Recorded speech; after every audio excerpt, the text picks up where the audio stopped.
अस्सलाम वालेकुम। आज हम केमिस्ट्री का जो लेक्चर पढ़ने जा रहे हैं, डिस्कस करने जा रहे हैं, वो चैप्टर नंबर 2 है, एटॉमिक स्ट्रक्चर। उस चैप्टर का नाम है और इलेक्ट्रॉनिक कॉन्फ़िगरेशन हमारे टॉपिक है।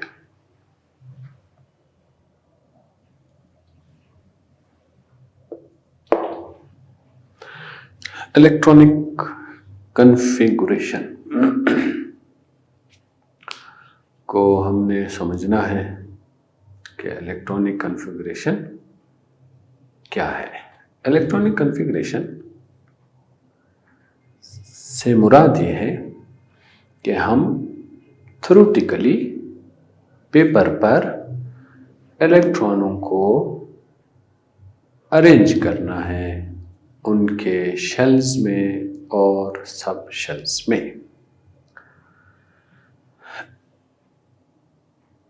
इलेक्ट्रॉनों को पेपर पर लिखना है उनके शेल्स में और सब शेल्स में। इसको इलेक्ट्रॉनिक कॉन्फ़िगरेशन कहते हैं। इलेक्ट्रॉनिक कॉन्फ़िगरेशन के लिए हमसे कहा गया है कि हमने इलेक्ट्रॉन्स को जो लोअर एनर्जी के हैं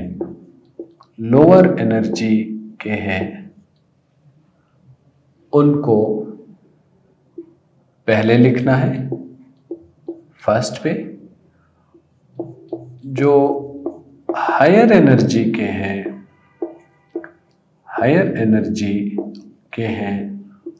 उनको बाद में लिखना है। मैं थोड़ा सा एक एटम के इलेक्ट्रॉनिक कॉन्फ़िगरेशन लिख दूंगा तो आपको आइडिया समझ आना शुरू हो जाएगा।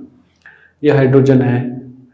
इस हाइड्रोजन का मैंने एटॉमिक नंबर लिख दिया है। ये क्या है? एटॉमिक नंबर है।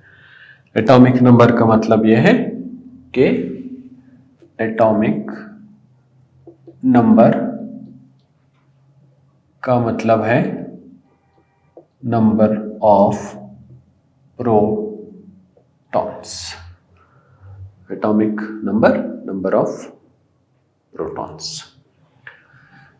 जितने नंबर ऑफ प्रोटॉन्स होते हैं किसी भी एटम में, उतने ही नंबर ऑफ इलेक्ट्रॉन्स पाए जाते हैं।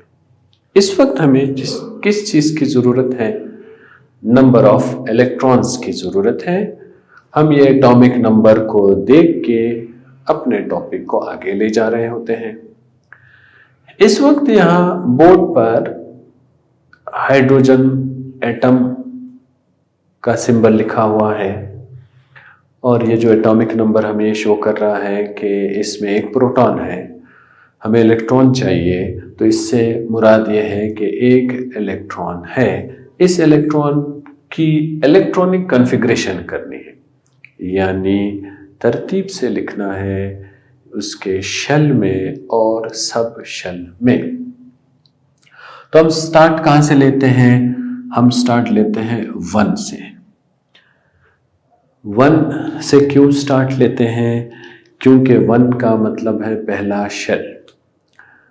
आपको अगर प्रीवियस लेक्चर याद है, उसमें हमने ये पढ़ा है कि वो इलेक्ट्रॉन जो पहले शेल में है उसकी एनर्जी सबसे कम है, जो दूसरे शेल में है उसकी उससे ज़्यादा है, तीसरे वाले की एनर्जी और ज़्यादा है, 7वें शेल की एनर्जी सबसे ज़्यादा है।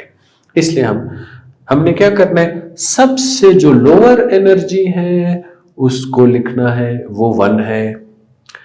फिर S लिखना है। S से हम मुराद सब शेल है।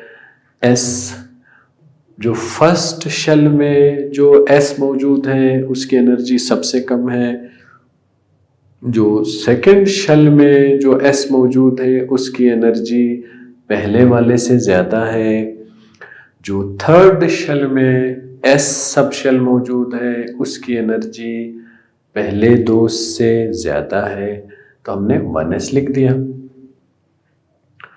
हमारे पास सिर्फ एक इलेक्ट्रॉन है, इसलिए हमने क्या करना है, यहां पर एक लिखना है। आपको मैं याद दिलाता चलूं, हमारे पास टोटल जो शेल्स की तादाद है वो 7 है, 7 शेल्स है। और सब शेल्स की जो तादाद है वो 4 है। इनमें से एक S है, एक P है, एक D है, एक F है। आपको ये मालूम है S में हम 2 इलेक्ट्रॉन तक लिख सकते हैं, क्योंकि इसमें एक सिंगल ऑर्बिटल होता है। जो P है इसमें हम 6 इलेक्ट्रॉन लिख सकते हैं, क्योंकि इसमें 3 ऑर्बिटल्स होते हैं। D में 10 इलेक्ट्रॉन्स, F में 14 इलेक्ट्रॉन्स तक हम लिख सकते हैं। अब हमने इस पैटर्न को सामने रखना है और अपने काम को आगे लेके जाना है। 1 लिख दिया, फिर S लिख दिया, इसका मतलब है इलेक्ट्रॉन पहले शेल में है, पहले शेल के S सब शेल में है, और ये कहाँ है, एक इलेक्ट्रॉन इसमें पाया जाता है। अगर मैं थोड़ा आगे आ जाता हूं तो मैं आ जाता हूं हीलियम के पास। ये मैं आ गया, हीलियम है, एटॉमिक नंबर 2 है। क्या करना होगा, अगेन 1 से स्टार्ट करना है, S लिखना है और यहां 2 लिखना है। अब सवाल ये आता है कि हमें ये सीक्वेंस कहां से मिलता है, कैसे मिलता है। एक रूल है, एक प्रिंसिपल है, उस प्रिंसिपल को ऑफ बाउ प्रिंसिपल कहते हैं। एक प्रिंसिपल है ऑफ बाउ प्रिंसिपल, उसको कहते हैं। इस प्रिंसिपल ने हमें ये गाइडलाइन दी है कि आप इलेक्ट्रॉनिक कॉन्फ़िगरेशन करते वक्त आपने क्या करना है, सबसे पहले कम एनर्जी के शेल और सब शेल को लिखना है, उसके बाद उससे ग्रेटर एनर्जी के शेल और सब शेल को आपने लिखना है। तो अब हमें पता कैसे चलेगा कि कौन सा शेल, कौन सा सब शेल कम एनर्जी वाला है, कौन सा शेल और सब शेल ज्यादा एनर्जी वाला है।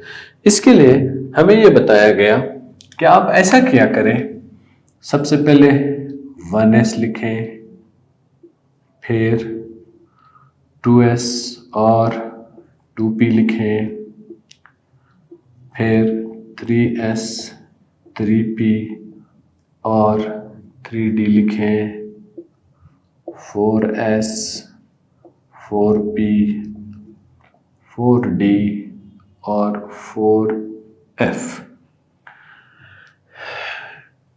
फिर क्या करें, 5s 5p 5d, f ना लिखें, 6s 6p, d और f ना लिखें, 7s। ऐसा लिखने के बाद फिर आपने क्या करना है, फिर आपने ये इनको, इन सबको आपस में इस तरह डायगोनली मिला देना है। ये देखें, ये आपने डायगोनली इसको ऐसा मिला दिया है। ये ऐसा है। फिर हम आते हैं, इस को ऐसा कर दिया, ऐसा आ गया, ये ऐसा आ गया है। फिर हम ये ऐसा कर देते हैं, इन सबको डायगोनली मिलाते जा रहे हैं, या डायगोनली मिलाते जा रहे हैं, ये ऐसा मिला दिया। फिर क्या करते हैं हम,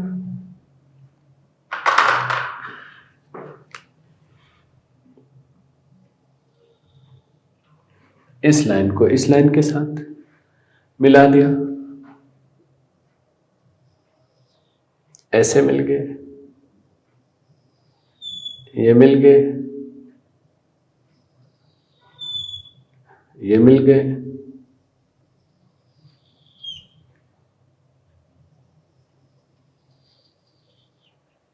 ये हो गया ऐसे। ये सब कुछ करने का फायदा क्या है, हमें एक पैटर्न मिल रहा है, उस पैटर्न में हमें लोअर एनर्जी वाले shells, sub shells, higher energy वाले शेल्स और सब शेल्स अब मिल जाएंगे, लिख लेंगे हम। कैसे लिखेंगे, सबसे पहले हमने यहां से स्टार्ट लेना है। 1s लिखा, 1s लिखा, इसका मतलब है कि एनर्जी सबसे कम है। उसके बाद क्या लिखना है, ऐसे सीक्वेंस के साथ जाना है, इधर आना है, 2s आ गया, 2s हमने लिखना है, ये 2s हो गया। फिर हमने क्या करना है, ये देखें, ये इधर आगे हम 2p के तरफ आ गए, ये 2p हो गया। 2p के बाद फिर आ जाए 3s के पास आ जाए, 3s हो गया। फिर 3p के पास आ जाए,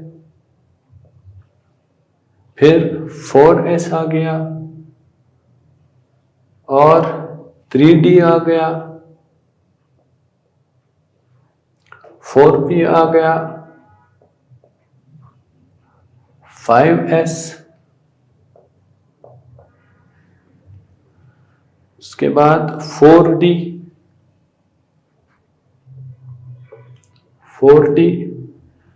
5p, 6s, 4f, 5d, 6p, 7s। यहां पे इस वक्त हमें एक पैटर्न मिला है, हमने इस पैटर्न के मुताबिक अपने जब भी किसी एटम की इलेक्ट्रॉनिक कॉन्फ़िगरेशन करते हैं तो इस पैटर्न को सामने रख के हमने इलेक्ट्रॉनिक कॉन्फ़िगरेशन करना है। सबसे पहले 1s लिखना है, फिर 2s लिखना है, फिर 2p लिखना है, फिर 3s लिखना है, फिर 3p लिखना है। अब यहाँ आके स्टूडेंट्स के ज़हन में कन्फ्यूजन हो रही होती है कि 3p लिख दिया, फिर 4s लिख दिया, तो 4s के बाद तो 4p आना चाहिए,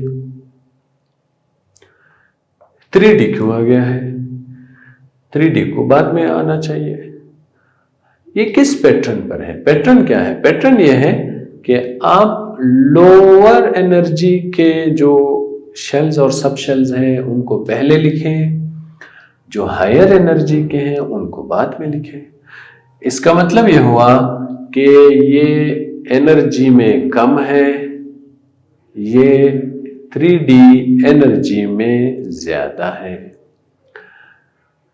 ये इंफॉर्मेशन हमें कहां से मिली, हमने जब इस पैटर्न पर शेल्स और सब शेल्स को अरेंज किया तो हमें यहां से मालूम हुआ कि ये 4s पहले आ रहा है, 3d बाद में आ रहा है।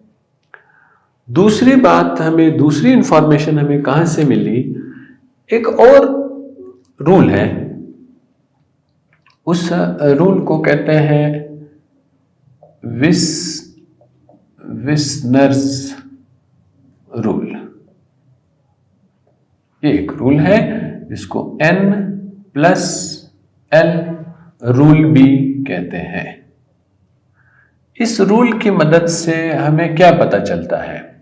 The energy of shell and sub shell.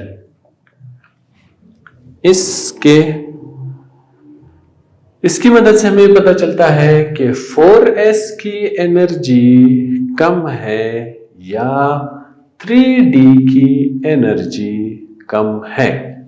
कैसे पता चलता है? सबसे पहले हम 4s की एनर्जी मालूम करना चाह रहे हैं। 4s की ये जो 4 है ये हमें शो कर रहा है शेल के बारे में इंफॉर्मेशन दे रहा है, और ये जो S है ये हमें सब शेल के बारे में इंफॉर्मेशन दे रहा है। अगर आप क्वांटम नंबर्स को रिकॉल करते हैं तो आपको मालूम होगा कि L हम सब शेल के लिए क्वांटम नंबर्स में यूज किया है हमने, और अगर हमारी L की वैल्यू 0 आ रही है इसका मतलब है ये S सब शेल की बात हो रही है।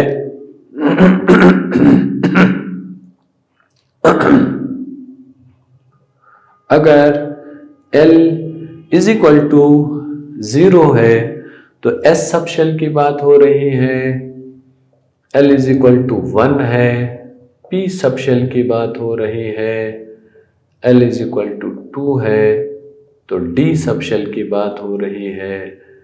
L इज इक्वल टू 3 है तो F सब शेल की बात हो रही है। इस इंफॉर्मेशन को सामने रखते हुए हम अब N+L रूल के मुताबिक 4s की एनर्जी मालूम करने जा रहे हैं। N क्या है? Number of shell. ये क्या है? नंबर ऑफ शेल, तो इधर लिख दिया 4। L क्या है? सब शेल।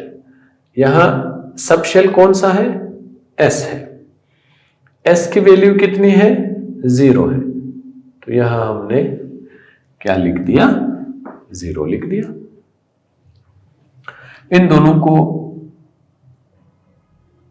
प्लस कर दिया, सम अप कर दिया तो जवाब आ रहा है 4। अब मैं 3D को ले रहा हूं, 3D को ले रहा हूं। ये किसके लिए था? 4s के लिए था। ये अब किसके लिए है? 3D के लिए है। क्या लिखूंगा? N के जगह पे N+L। N के जगह पे क्या लिखना होगा? 3 लिखना होगा। D के जगह पे क्या लिखना होगा? 2 लिखना होगा। क्या जवाब आ रहा है? 5 जवाब आ रहा है। 5 इज ग्रेटर देन 4, इसलिए 4s की एनर्जी कम है, 3D की एनर्जी ग्रेटर है, तो 4s को पहले लिखते हैं, 3D को बाद में लिखते हैं। ये इस यहां से हमें ये सारी इंफॉर्मेशन मिल रही है। हम इसके मुताबिक लोअर एनर्जी को पहले रखते हैं, हायर एनर्जी को बाद में रखते हैं। लेकिन अगर हम आते हैं, कहां पे हम आते हैं? कभी कभी ऐसा भी होता है, जैसा कि यहां पे देखें, अब इन दोनों के बीच में देखें, 3D और 4P के बीच में देखें। 3D का जवाब आ रहा है 5, 4P का जवाब N+L।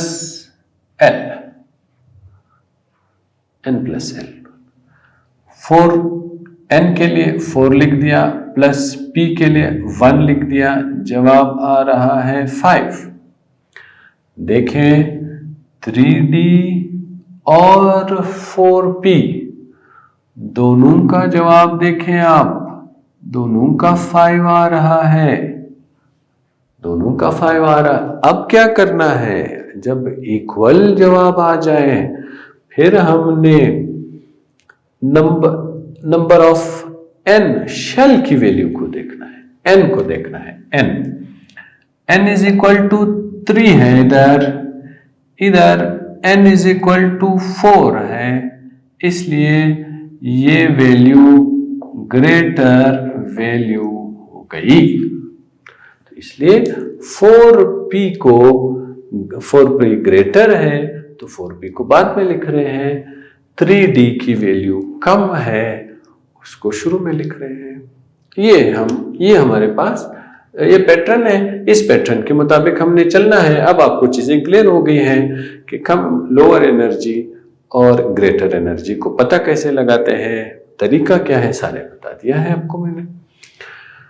अब देखें हम क्या करते हैं। यहां से मैं लेता हूं लिथियम का एटॉमिक नंबर 3।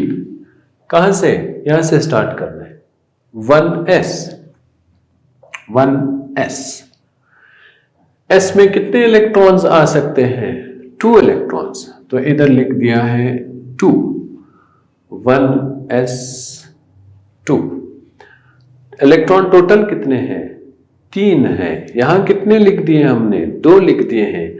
कितने बाकी हैं, कितने लिख सकते हैं, 1 इलेक्ट्रॉन और लिख सकते हैं। तो अब हमने क्या करना है, यहां चले जाना है, यानी आप लिथियम को 1s3 नहीं लिख सकते, क्योंकि s में 3 इलेक्ट्रॉन्स का जगह नहीं है, s में 2 इलेक्ट्रॉन्स आ सकते हैं, इसलिए 1s2 लिखना है। एक इलेक्ट्रॉन बच गया, 2s में आ गए, ये 2s है, 2s आ गया, इधर 1 आ गया, 3 इलेक्ट्रॉन्स हो गए। बेरिलियम में आ गए 4। क्या करना है, यहां से स्टार्ट लेना है, कितना है, 1s2। फिर क्या करना है, 2s2 ये लिख दिया। बोरान के तरफ आ गया मैं, 5, एटॉमिक नंबर 5। स्टार्ट कहां से लेना है, 1s2, 2s2, फिर 2p1, 5 पूरे हो गए। कार्बन के पास आ गए, कहां से, 1s2, 2s2, 4 इलेक्ट्रॉन पूरे हो गए। क्या करना है, 2p2। कार्बन के बाद नाइट्रोजन आ गया, 7 आ गया। अब क्या करना है, 1s2, 2s2, 2p, क्या 3। आगे नहीं जाना है। p में कहां तक आ सकता है, p में कितना लिख सकते हैं, 6 इलेक्ट्रॉन लिख सकते हैं। तो जब तक p में 6 कंप्लीट नहीं हो जाता है, हमने 3s में नहीं जाना है। Oxygen 8, 1s2, 2s2, 2p4। Fluorine के पास आ जाओ, 9। फ्लोरीन कितना, 9। क्या करते हैं, 1s2, 2s2, 2p5। 9। देखें पी से आगे नहीं जा रहा हूं मैं क्योंकि पूरा ही नहीं हुआ। Neon, neon 10, 1s2, 2s2, 2p6। अब पूरा हो गया। अब नियॉन के बाद जो आएगा वो क्या आएगा? वो सोडियम आएगा। एटॉमिक नंबर 11 है। अब हम कहां तक जाएंगे? 1s2, 2s2, 2p6, यहां तक तो आ गए 2p6। अब क्या करना है? इधर चले जाना है। 3s1, ये 3s1 आ गया। अब कहते हैं कि हमने क्या करना है? मैग्नीशियम की तरफ चले जाना है। चले गए, 12 आ गया। क्या करते हैं? 1s2, 2s2, 2p6, 3s2, ये आ गया। अगर आप और आगे जाना चाह रहे तो आप आ जाओ, एल्यूमिनियम की तरफ आ जाओ। 13 हो गया, 13 हो गया। अब क्या करते हैं? हम स्टार्ट वहीं से लेते हैं। 1s2, 2s2, 2p6, 3s2, यहां तक तो आ गए, यहां तक आ गए, 3s तक आ गए, 3s2 तक आ गए। एक इलेक्ट्रॉन अभी भी रहता है, 3p में चले जाना है। 3p में चले गए, वो है 1। ये क्या है? ये सारे का सारा इलेक्ट्रॉनिक कॉन्फ़िगरेशन है। आप अगर चाहते हैं कि हम आयरन का एटॉमिक नंबर लिखें, देखिए अब मैंने क्या करना है। 1s2, 2s2, 2p6, 3s2, 3p6, 4s2, 3d। ये इसके मुताबिक देखिए 1s2, ये देखो 2s, देखो 2p इधर कहाँ आके रुक गए हैं? 4s तक चले गए। उसके बाद देखो 3d में आ गए। अब हमने क्या करना है? इसको काउंट करना है। 10, 20, ये आ जाएगा 6। ये आयरन की इलेक्ट्रॉनिक कॉन्फ़िगरेशन हो गई। इसके साथ आप एक और का करना चाह रहे हैं तो ये हो गया 30। 1s2, 2s2, 2p6, 3s2, 3p6, 4s2, 3d10। ये फिर इस तरह इलेक्ट्रॉनिक कॉन्फ़िगरेशन हम कर रहे होते हैं। ये सब का सब इलेक्ट्रॉनिक कॉन्फ़िगरेशन है।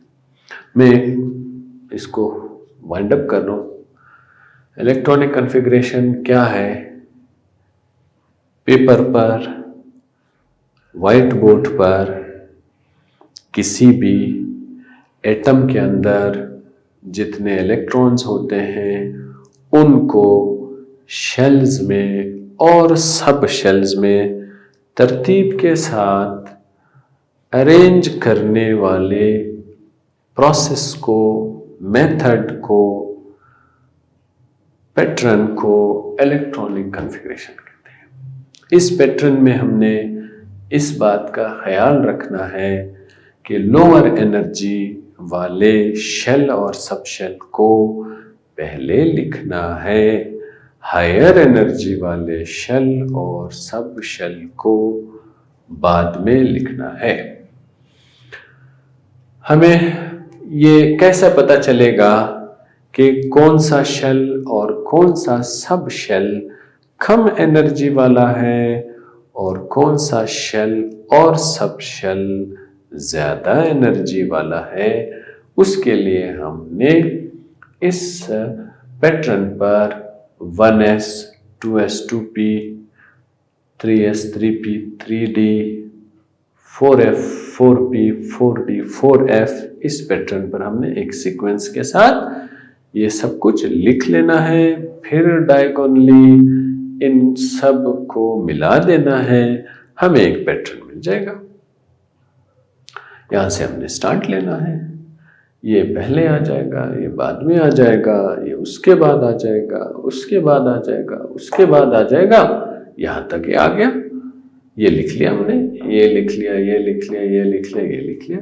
अब बात यहां पे आ गई, 4s के बाद 4p आना चाहिए। शायद स्टूडेंट्स के ज़हन में ये बात आ जाती है कि यहाँ पे 4p क्यों नहीं है, यहाँ पे 3d कैसे आ गया है? ये क्योंकि 4s की एनर्जी कम है, 3d की एनर्जी ज्यादा है। कैसे पता चला? एक तो इस पैटर्न पे लिखने से पता चला, दूसरा तरीका है विस्नर्स रूल है, N+L रूल भी इसको कहते हैं। इस रूल की मदद से हमें शेल और सब शेल की एनर्जी के बारे में इंफॉर्मेशन मिल जाती है।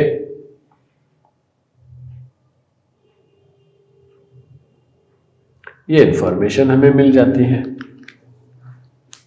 कैसे मिल जाती है? N किसको शो कर रहा है? शेल को शो कर रहा है।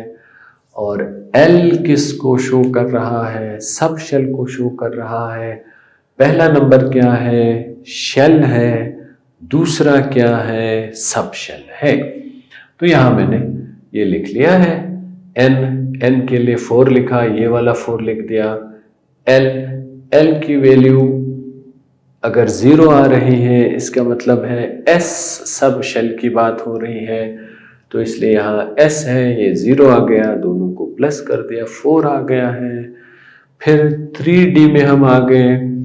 3 में देखो, इधर 3 आ जाएगा, इधर D में क्या है? D हमने L की वैल्यू, ये L है, L की वैल्यू अगर 2 आ रही है तो ये D को शो कर रहा है, इसके वैल्यूज लिख दे, 5 आ गए। लेकिन अगर दोनों की वैल्यू सेम आ रही है, जैसे 3D N+L रूल्स के मुताबिक 5 आ रहा है और 4p भी N+L के मुताबिक 5 आ रहा है, अब क्या करना है? अब हमने N की वैल्यू देखनी है। N की वैल्यू इधर 3 है, इधर N की वैल्यू 4 है, इसलिए ये जो 4 है ये ग्रेटर है। ये पूरे का पूरा इलेक्ट्रॉनिक कॉन्फ़िगरेशन है। हम अगर स्टार्ट ले लेते हैं हाइड्रोजन से, इसका एटॉमिक नंबर 1 है तो 1s1 लिखना है। हीलियम से 1s2 लिखना है। 1s2 देखो, 1s3 नहीं लिख सकते, ये सही नहीं है, गलत है, इसका कोई तरीका नहीं है। S में 3 आ ही नहीं सकते हैं। ठीक, अब हमने ये देखो बेरिलियम है, 1s2 2s2 लिख दिया। फिर हम यहाँ P में आ गए हैं। ये P से आगे उस वक्त तक नहीं जाना है जब तक P में 6 इलेक्ट्रॉन पूरे नहीं हो जाते हैं। जब 6 इलेक्ट्रॉन पूरे हो जाते हैं फिर हमने आगे 3 में चले जाना है। 3 में चले गए, 3 में चले गए, यहाँ देखो फिर हम 4s तक आ गए। 4s के बाद फिर 3D में चले गए, ये 3D में आ गए हैं। 3D से आगे उस वक्त तक नहीं जाना है जब तक ये 3D जो है ये कंप्लीटली फिल अप नहीं होता है। ये सारे का सारा इलेक्ट्रॉनिक कॉन्फ़िगरेशन के मुतालिक था। आज का लेक्चर यहीं पे ख़त्म हो रहा है। इलेक्ट्रॉनिक कॉन्फ़िगरेशन का टॉपिक था जो कि ख़त्म हो गया है। नेक्स्ट क्लास में इंशाल्लाह नेक्स्ट टॉपिक के साथ।